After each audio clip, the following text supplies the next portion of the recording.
I just think right now, women, especially in business, this is the year of women. I just know that.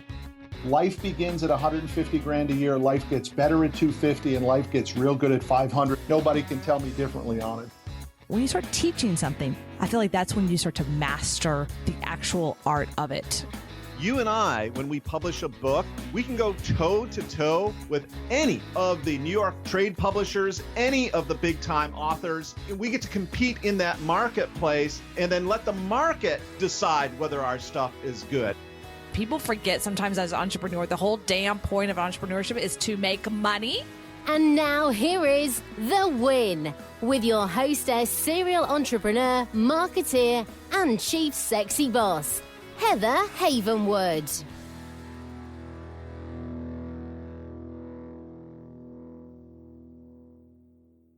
Hey everyone, welcome to The Win with Heather Havenwood. I'm very excited to have you here. My name is Heather Havenwood. I'm a marketing coach. And today we have someone really special today. So Garrett, while you can, go ahead and do your thing. And I'm going to introduce this guy to you, which I think is really cool. We've known each other since 2009, which is a very long time in the world of business, I think, today. And our paths crossed again recently when Don went to a chiropractic event and he was speaking on wealth and focusing on how entrepreneurs really can create more wealth with the money that they're making and profitability. And that is what I am excited about today. And more importantly, I interviewed Chris Mercer. I saw that already on The Win. And Chris Mercer, of course, brought up Garrett in the middle of the interview. So our paths have crossed many times. And I guess that was an omen to say, okay, fine, I will interview Garrett. And I now have his book and I'm going to be reading it. So without further ado, I'm going to go ahead and be doing a little intro here on who we're going to be talking to. And we're on Facebook Live today. So right now, Facebook is out there gathering you.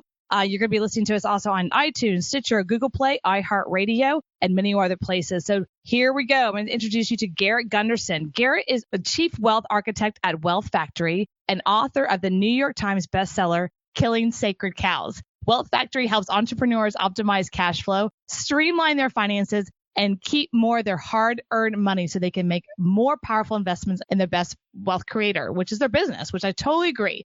Garrett has appeared multiple times on ABC News Now, Your World with Neil Cavetto on Fox, which I love Fox, huge fan, CNBC, Squad on the Street, and more. His first firm made the Inc. 500. Okay, Garrett, thanks for being here.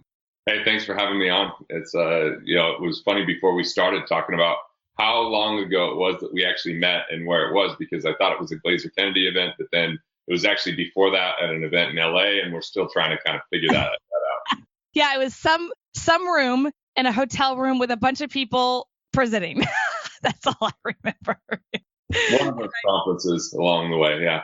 Right. So good to see you again. And this is not Fox News. It's not yet, okay? But, who knows? Who knows? That means I can swear if I want to? Is that what you're saying? You can swear whatever. Robert Murdoch is not going to come down on you whatsoever. There's no I do get a little passionate around the topic of finance, which it needs some life bred into it. It gets a little boring and drab sometimes, but I promise that it won't be that way because I'm here to put money in people's pockets, not take it away from them like, unfortunately, a lot of finance is.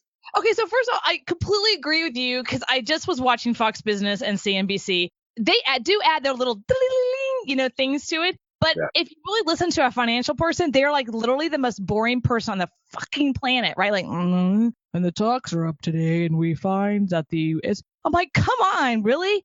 So I love the fact that you're unique, you're different, you actually have energy, you're a great communicator. So for that, thank God I'm very excited about that.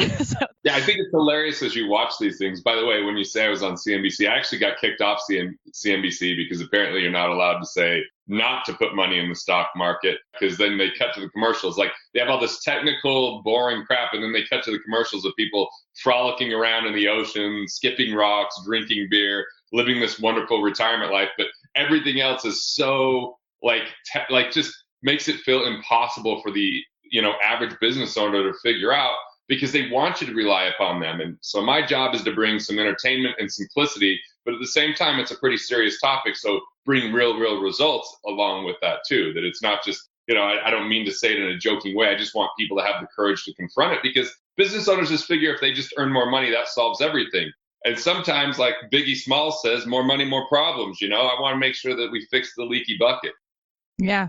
That's a really good point. I mean, I'm just for right now in my business, maybe that's why I'm watching CNBC all the time, because I feel like if I'm watching CNBC or something like that, I feel like I'm being a part of it. But at the end of the day, I'm not, because a lot of that has to do with I don't know where to start. And I think a lot of entrepreneurs get there like, okay, now I'm profiting. I got some profit. I feel like I'm saving now because I invested whatever they invested. They're building something now. They're building campaigns. But they look at what's happening in the market, and there's like this fear, for me anyway. I'm an internet marketer. I don't know where to go. And I've been burned before. I've totally been burned. I used to have a big 401k. Like, is it there anymore? No, it's gone. Right. So, and that was like when I was 25. So now I'm like looking at how do I rebuild this? How do I do this in a way that hopefully I'm not paying a lot of taxes, because I don't want to pay taxes. I'm not a 401k girl, really, because I'm an entrepreneur. I'm not part of a big company where I'm putting little dollars away. So how do I do this? And it's kind of a big question. So how do you help people get started if they're not coming to you with like $1 million? Like I think a lot of financial advisors want. They just want to hand over $1 million. How are you different, and how do you work with entrepreneurs? So yeah, that's a big question. So interrupt me if I go too long, because I have a lot to say about the topic. First off, when it comes to, entrepreneurially investing, it's different than the average person that's on a W-2, because entrepreneurs have more complexity and they also have more opportunity. There's complexity from the standpoint of you have more tax things that you have to deal with, but at the same time, the opportunity is you can save a lot more in tax because you own a business. So before you start sending money away to retirement plans that lock your money away, that partner you with the government, which can change what their percentage ownership is in the future of that plan or what share they take, before you put it into other companies that you know nothing about, in boardrooms that you've never been in, and without understanding what the exit strategy is or the fee structure, like all this kind of stuff, I'm giving people permission not to fund their retirement plan, especially if you own a business. Yay! Freedom! So here's what people could do instead. Okay, what should they do instead? I'm going to keep it like really basic, but this is really powerful. So this is going to be actionable. When you pay yourself from your business to you personally, you need to just pay yourself first. As simple as that sounds, this is one of the most important things in the world of finance, is to pay yourself first. What that means is go to your financial institution and you set up a separate account that's not your personal checking or your business checking account. And I like to call that a wealth capture account. So every time you take money from the business to distribute to you personally, you want to have a consistent percentage automatically go to that account. We use a PEO called Insperity, so I actually have them send 2 checks every time payroll comes out. One to my personal account, one to my wealth capture account. The objective would be to put 18% into this wealth capture account, not of your business revenue, but of your personal income. And the reason for 18% is we need 3% just to handle the potential increase in taxes sometime in the future. 3% because inflation confiscates our purchasing power over time. 3% because of something called planned obsolescence, which just basically means shit breaks down, you have to replace it. So you're going to need money for that. I mean, we have a Viking dishwasher when we bought our new house. That thing sucks. I think there's actually real Vikings in there licking the plates and making them dirty and like peeing on them or something. So we had to go replace that. That's why there's 3%. And then there's 3% for propensity to consume, which means a luxury once enjoyed becomes a necessity. Heather, I don't know if you agree with that, but all I know is I grew up in motels. And I don't stay in motels anymore, right? I like to stay in, we're heading to Denver to stay in a Four Seasons tomorrow. I would much prefer that over a Motel 6, and I'm not going back. So that's propensity to consume. And the last 2-3% pieces to get to the 18% is technological change, because even homeless people have cell phones these days. So you've got to have that cash. And the last 3%, I think, is what people will like the most. When you go set up this account, you can actually set up another account, and I label it my Living Wealthy account. So 18% goes off the top into this account, but then I take 1/6 of it and I put it in a Living Wealthy account. And these are the rules: guilt-free spending. So 1/6 of what I'm paying myself first for goes to take care of my greatest asset, which is me, to make sure I'm enjoying life along the way, not waiting for some stupid notion called retirement, but instead celebrating wins, spending money how I want to spend it. If that's buying clothes, if that's wine, if it's upgrading on a flight or whatever it is for you, you now have permission to go and spend it. Because if people so-called diet, I see your site, you're like ready to pop someone's head off with those biceps. I mean, if someone constantly just deprives themselves 100% of the time, they eventually probably rubber band and go to a point where they just binge or something. So I feel the same way about finances. You got to reward yourself along the way. So this is simple to start with, and we'll build from here. But if people will start with automatic savings, once that money starts to build in that account, they can deliberately and intentionally invest rather than just throw it to the wind and hope a 401k gets them there, which is going to sorely disappoint them.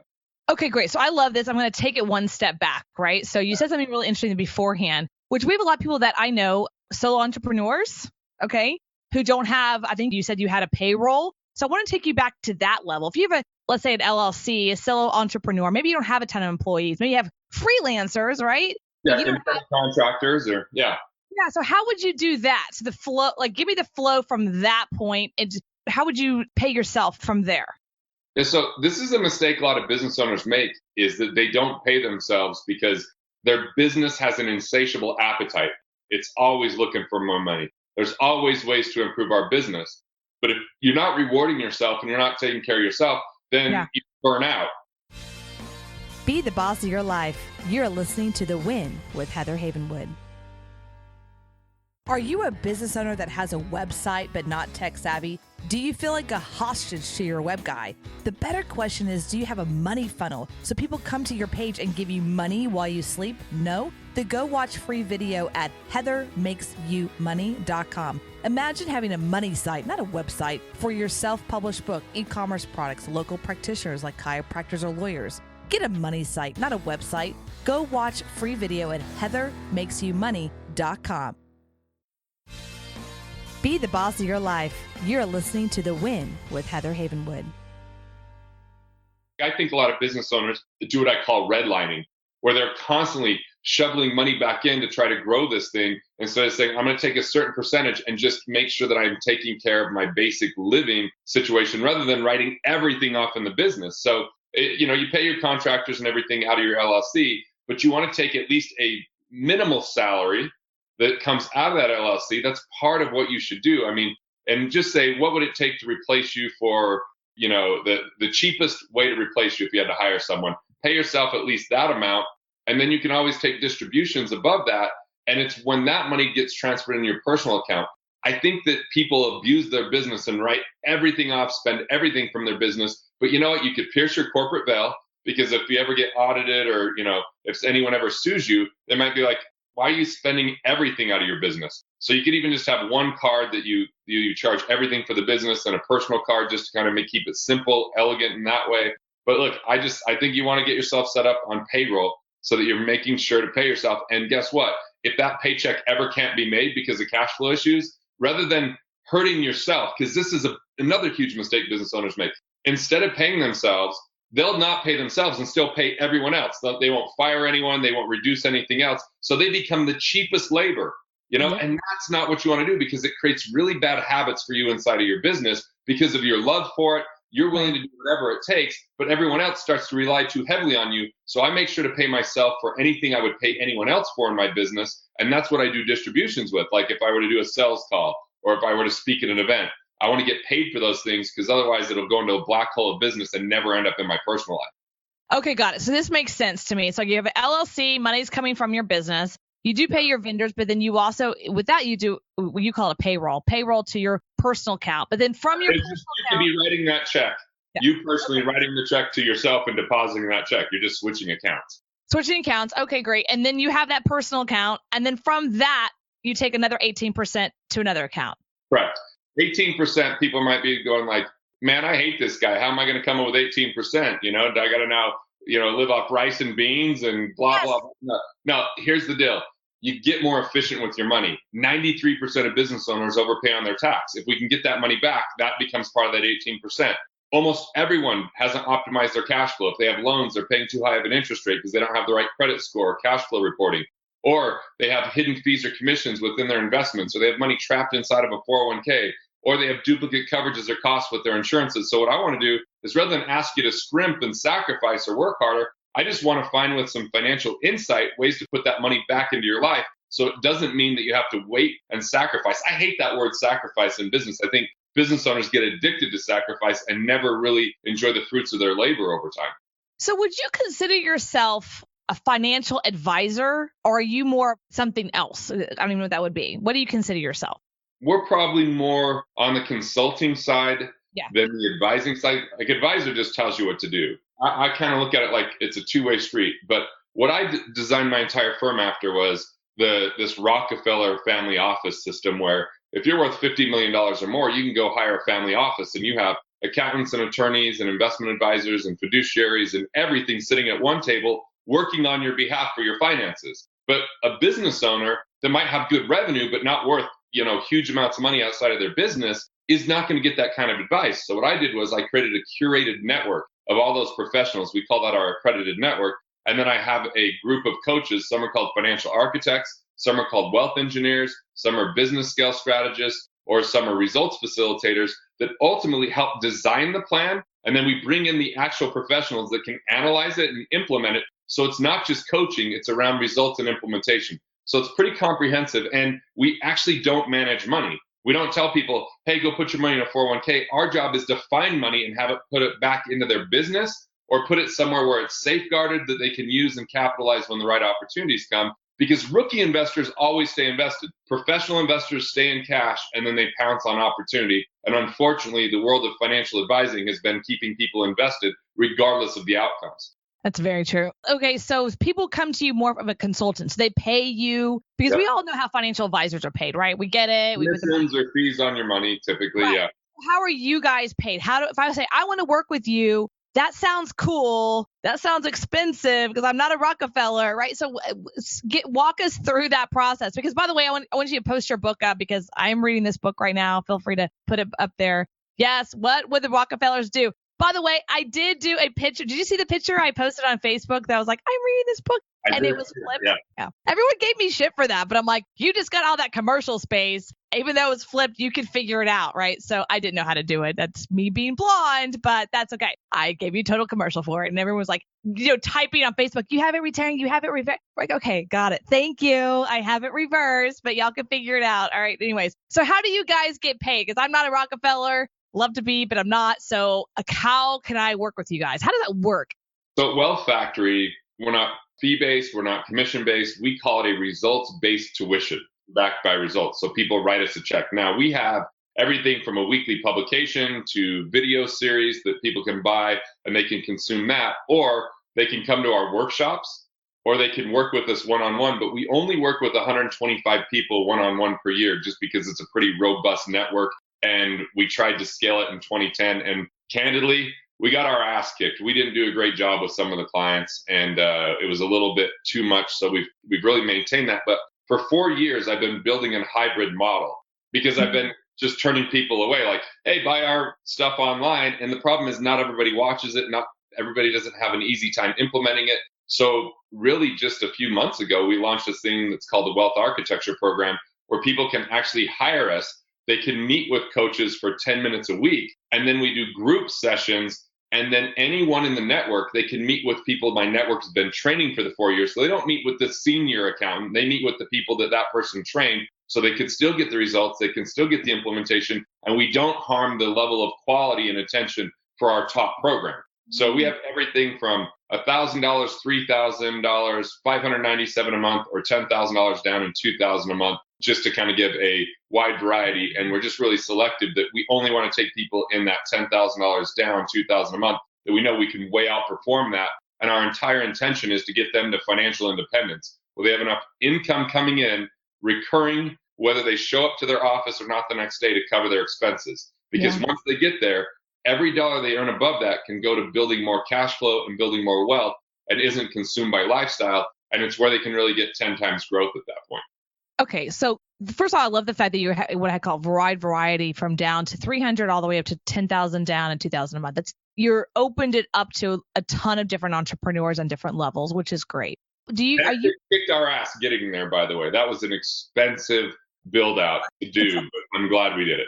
Was it an expensive lesson, or is it more expensive? Well, it was expensive from a standpoint of we had to build things before we knew how to promote them.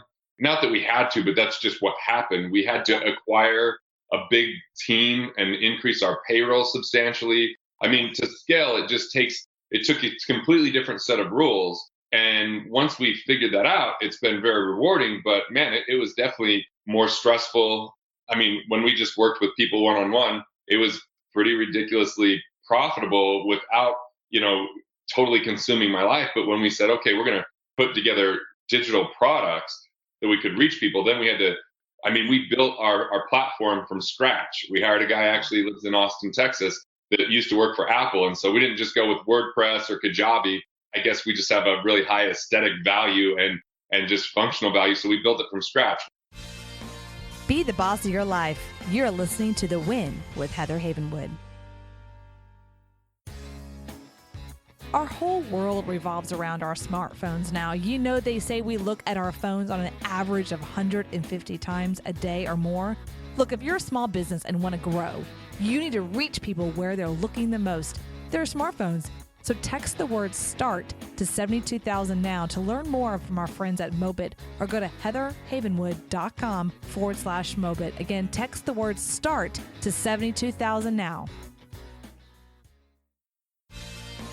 Be the boss of your life. You're listening to The Win with Heather Havenwood. We, had to really think about the writing behind it. We became a contributor for Forbes. So it took a lot more hiring in a very intentional way, and also buying an existing company that had some of those capabilities, which was just a lot of money. So I'm just being really transparent because I know we have all these business owners on there, and it may sound like, man, how did you accomplish that? Well, it took like a decade and it was hard as hell. Thank you for your candidness. I don't like when people are like, oh, we built this thing and that was easy. You know what I mean? It's like, you have no clue what it takes to build anything in business. It takes a crap load. So this is why business owners should get paid a lot, because we deal with a lot. Everything from as you grow, having to hire new people, having to let people go. Before I was a New York Times bestseller, I'd never even thought about an attorney or a courtroom, but hell, I hit New York Times and someone sued me 3 weeks later that I think I sat down with for 20 minutes. And even though it got dismissed in summary judgment, which means it was frivolous, the bottom line was that's a success tax that you start to face, right? So it's definitely, and figuring out the whole deal of like how to be a dad and how to be a good husband and run a business, because there was times where the business consumed me for sure. Yeah, completely. Someone asked me, I went to a little birthday party on Monday and I didn't know anyone there. And there was a girl there. And she's like, what do you do? And I'm like, I didn't know what to say. I'm like, I'm an author, speaker, own some businesses. And she's like, what is it like to own a business? And I just wanted to look at her. I'm like, it's really fucking hard. And it's rewarding as hell. But it's like, and it was like 8:00 at night. I'm like, and in fact, I got to go. I'm only for like an hour to say hello. And then I got to go. Right. It's because I was like, I have this stuff in my head, but I had to say happy birthday and hug and kiss. Right. We get paid a lot because you're dealing with a lot. And I agree with you on that. It's just proportionate to the value that we deliver on what we get paid. You take out the, little exception to the rule of people that are deception and coercion to make money. Okay, that happens. And that's what, unfortunately, a lot of people think business is. But business, there's more people employed by small business than big business by a long shot. And it's really kind of the heart of the economy in a lot of ways. And I love the people that are willing to work for small businesses, especially if they're willing to abandon the time and effort economy. There's a lot of people that thought, okay, I'm going to go punch the clock. I'm there. I should get paid. And I feel like I love that. I feel the world's kind of awakened to be more entrepreneurial, that even the people that work for us, we don't really pay well from a salary standpoint, but we bonus like crazy. We had multiple people make six figures last year in our organization. And some made, a really good six-figure income because they didn't ask for salary. They said, how can I contribute to the bottom line and participate in that? And they get part of that upside potential. But Heather, what's also cool is if we're not doing as well for whatever reason, everybody participates in the downside so that they can be part of riding the ship instead of the owner taking on the entire brunt of that and the entire stress behind that. So I think moving to a production-based economy where everyone gets paid because of what they contribute, not just because they show up, is a really powerful way to kind of, get a lot of people involved in an entrepreneurial mindset, even if they're working for someone.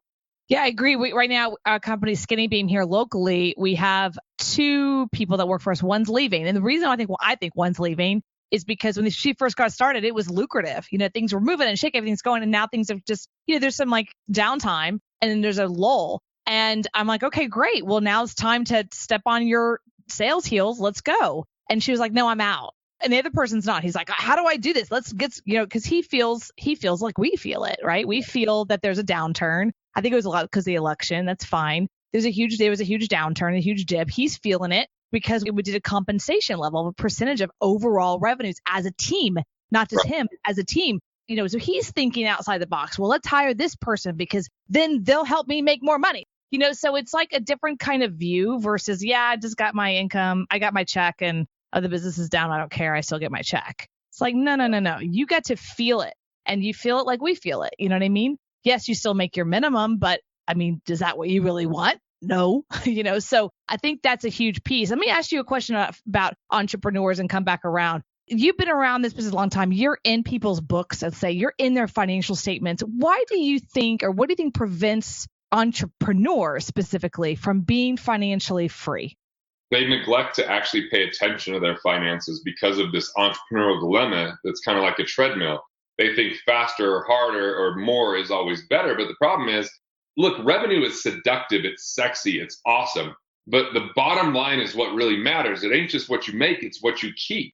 And so instead of handling their finances, their answer is work harder. I don't have time for it. And unfortunately, a lot of the financial professionals in the world don't understand the entrepreneur, and they're trying to take money from their business, which might be premature diversification, where they're pulling money out of the business that's needed for people and infrastructure and processes and automation, and they're investing in something outside of that. And then all of a sudden they get into a cash flow crunch. And look, every business is in for surprises. Financial surprises are inevitable. It's just that most of the businesses are not prepared because, number one, they haven't had enough liquidity. And financial professionals underemphasize liquidity. And you've got to have a lot of access to cash because when the right opportunity comes, cash is absolutely king. And when there's a downturn, either because you have a health issue, a family issue, or anything that you're going to go pay attention to, having that money around can be peace of mind, but it can also help pull you through. And a lot of times people just don't address that because they feel like the money's stagnant or it's sitting around. Yes, I get that. But there's also this relationship that, there's internal return, which is what we make on our money, but there's external return, which happens because we have that money. And cash can have a high external return. Let me give some examples. If I have enough cash in the bank, I can drop short-term disability insurance. I can raise the deductibles on my car and homeowner's insurance and save money on that. And, I don't have to even have certain insurances at all, or I can change the elimination period when something kicks in insurance because I have liquidity. People without liquidity might be paying more on insurance for those things because the most expensive insurance dollar a business owner has is the first dollar they insure. The least expensive is the higher end, the more catastrophic dollar. But that's all we really need to protect against is the catastrophic, not the inconsequential.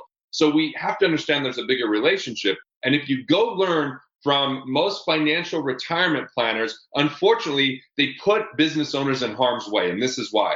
They believe in this accumulation philosophy. And I'm sure that everyone's heard, you got to start early. You got to always be putting money in. And that Einstein said that compound interest was a miracle. And the thing is, the only miracle behind compound interest is that we've actually bought into it as business owners because it takes 30 years to actually pan out if it works. If we account for fees and volatility and the opportunity cost of not having that cash in our business or being cash constrained, which ends up making us chase bad profits. I don't know if you've ever done that, but I've chased bad profits before. When I launched Killing Sacred Cows, I was a little lean on the cash side because I had some real estate things going on. I was investing money in the book, and I was away from the office for 3 months, touring around, telling people about the book. And guess what? I took on clients I shouldn't have taken on. I took on this CPA as a client that I knew was going to be a pain in my ass, but I did it because I needed the cash flow. That's a huge cost to the business because, number one, it hurts my confidence if people don't appreciate what I'm doing. They're constantly fighting with me. They're a struggle every time I get on the phone with them. It starts to drain energy. I mean, there's a big picture to that, but I think that that's a lot of the aspects that people need to take into consideration, and why they don't address their finances is because they don't go find the right professionals. They don't want to face the actual truth of what's happening, so they bury their head in the sand and just work hard. I'm one of them, right? So I'm totally one of them. I mean, I'll be honest, right? So and I'm just sharing the truth. My financial stories, when I was 17, I got my first 401k, being a good girl. And even though I was waiting tables and doing different kinds of different jobs throughout the years, I always put away my little 401k. And then I worked for big corporate America, and I was single. So I put the, most you could, right? The highest amount you could into the 401k. And hey, when I left there, they're like, I had these what I call financial advisor vultures. They're like, you have 35,000, you can roll over now. And I was like, to what? Give me the cash, So I think I took the cash out. I'm not sure what I did. And then I got into real estate investing. And that's where you and I met, right? I'm pretty sure our paths crossed there. So real estate investing back from 2001, 2007 did very well. And then boom, 2007, 2008 happened, right? Yeah. Lost it Happened all. a lot faster than we thought, right? Like I thought the market was inflated. I didn't think that they were going to pull lending lines overnight from like Countrywide and IndyMax. That was a quick torrential downfall, right? People have no idea. It was literally overnight. And that sounds like overnight should be a year. No, it was literally I was speaking at a mortgage event.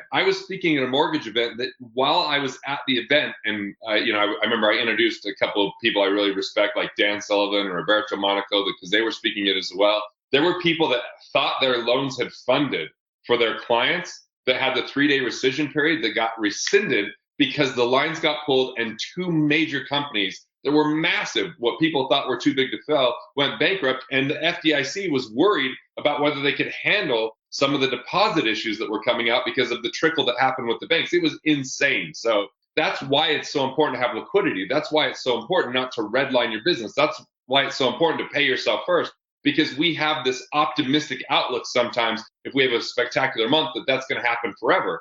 But let's face it, there's just things that could derail our attention. One of the big reasons why businesses go bankrupt is they have a parent that dies. And they can't emotionally deal with that because they're so entrenched in their business that double negative ends up really harming everything. Because look, a lot of small businesses follow the personality of the owner.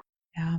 Wow, that's actually really true. Divorce too. I know for myself in 2007, so I went through I've publicly talked about this, bankruptcy, foreclosure. Like I was wiped out. Like it got to a point where I didn't even have enough money to put into a bank, right? I was like, I got like $100. Like, what's the point? So, I really got down to nothing. And that was scary. Be the boss of your life. You're listening to The Win with Heather Havenwood. Have you ever wanted to stop swapping your time for money? Ever wanted to leverage your expertise by selling your knowledge to hundreds of people? I call that smart. And now you can easily and effortlessly, without a web guy, create memberships, online courses, coaching programs. Go to heatherhavenwood.com/thinkific.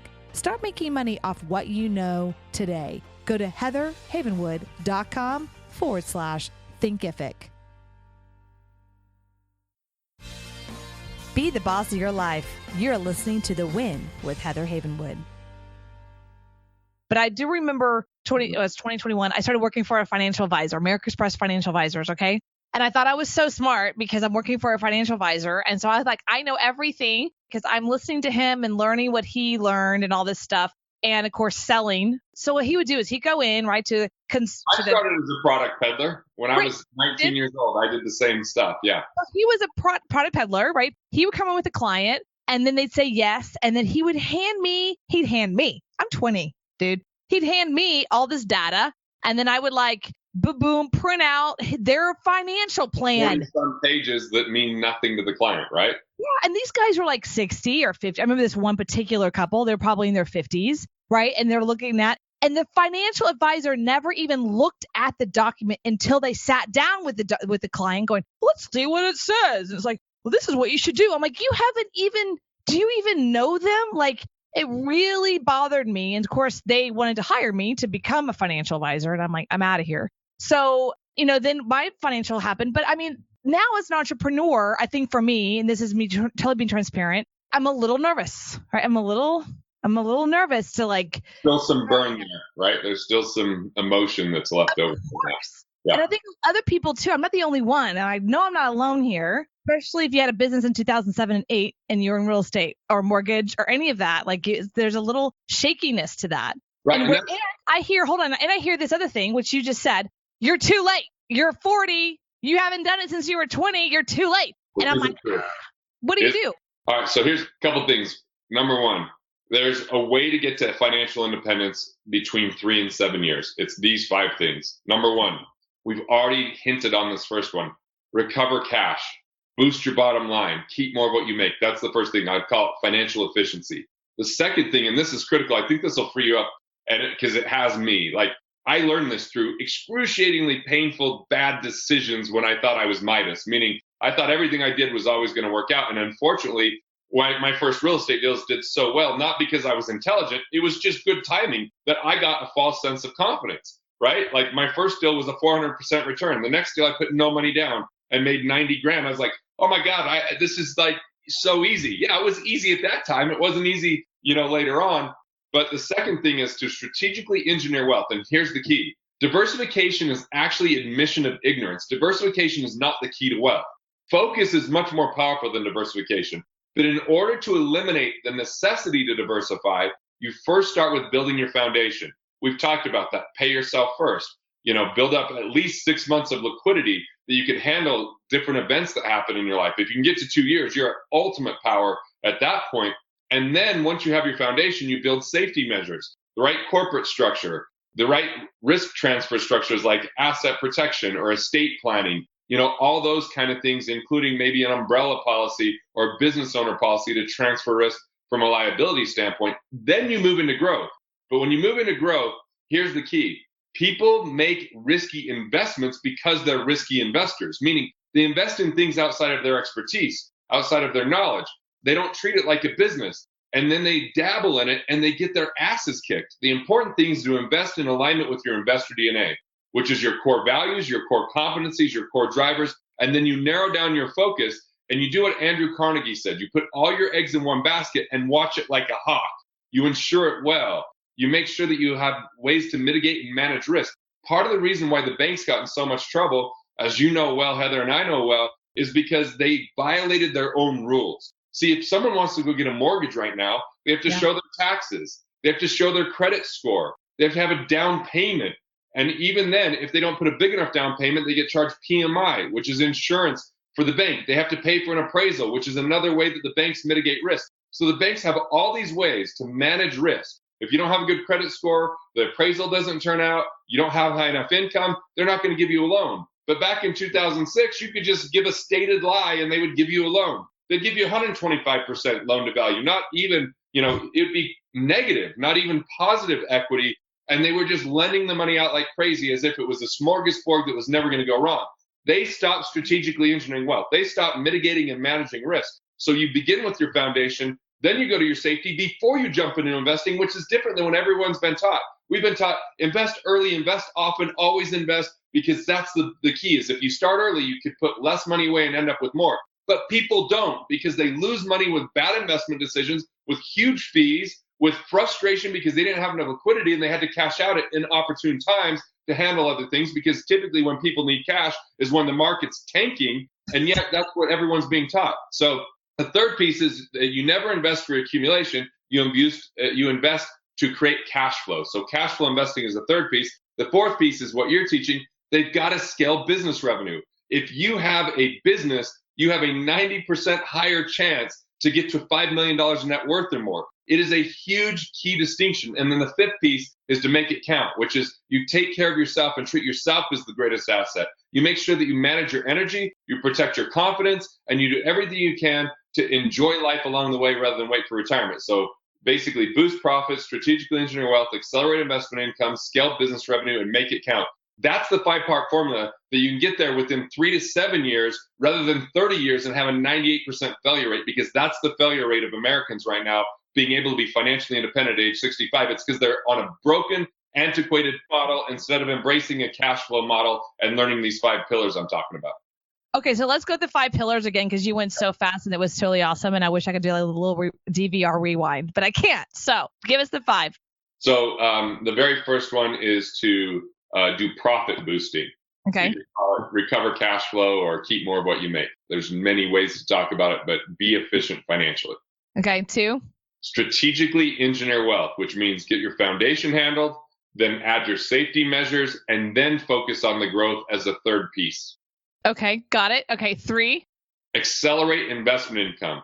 Take all your lazy assets, things that don't create cash flow, and turn the cash flow on. You said you had a 401k. People could roll their 401ks to a self-directed IRA, and before 59.5, do what's called a 72T distribution and avoid the 10% penalty and start getting cash flow from an asset that otherwise was sitting around stagnant. So that's just one small example. Wow, I didn't know that. I'm writing that down. Okay, number 4. Scale business revenue. That's the game changer. Because, Tony Robbins, when he wrote the book Money Master the Game, does a brilliant job at helping people understand how to lower fees and how to start saving money. But as he interviewed all these billionaires, I found it fascinating that all the billionaires, whether it was Charles Schwab or Vogel, they all told everyone to do the things like put your money in a discount brokerage account. They didn't make their money putting money in that. They made it inventing and selling that. They all made it through business. And it wasn't until you read about Mark Farber, who is the boom, doom, and gloom guy in his book, who's a billionaire, that said, hey, if I could only leave my kids one piece of advice, it would be find out what you're great at. He called it an insider's advantage. And he said, and build a business around that because that's the real way to making wealth. So scaling is as you grow your business, you don't grow the amount of time you're required to spend in your business to still generate revenue. And that's the fourth one, scale business revenue. And then the fifth one is the make it count. Take care of yourself. Yeah. Thank you for this. Is a lot because I, of course, want to read more about this. If I want to read more about the pillars, which book should I read, or do you have a book, or where can I go? Well, what I would do is I would go to wealthfactory.com/WF resources, WF resources. And the reason is we've got some of my best Forbes articles there. We've got some free downloads. We've got some audio. Like it's just kind of a smorgasbord that includes those 5 levers. And you can even find out about the 5 levers to economic independence on our website. On the other hand, if you're wondering, okay, Garrett, you told me half the story. You told me pay myself first, put money in savings, and then you flash this book up in front of me. This book right here can tell you how to boost your savings account 400 to 800%. This book right here can tell you how to turn your wealth capture into wealth creation and not have to participate in the downside of the market because you've got guarantees from liability, from bankruptcy, and you have access to that cash with tax advantage before 59.5. Plus, it tells you how the Rockefellers have moved from 1 generation of wealth to 6 generations, where the Vanderbilts didn't make it past the 3rd generation. And there was a very big distinction between the two. So if people want to grab that, look, here's the deal. You can download it at no charge at 801-369-7211. That's 801-369-7211. The code is WWRD, as in what would the Rockefellers do? WWRD. But here's the deal. If you want a physical copy of it, I'll buy you one.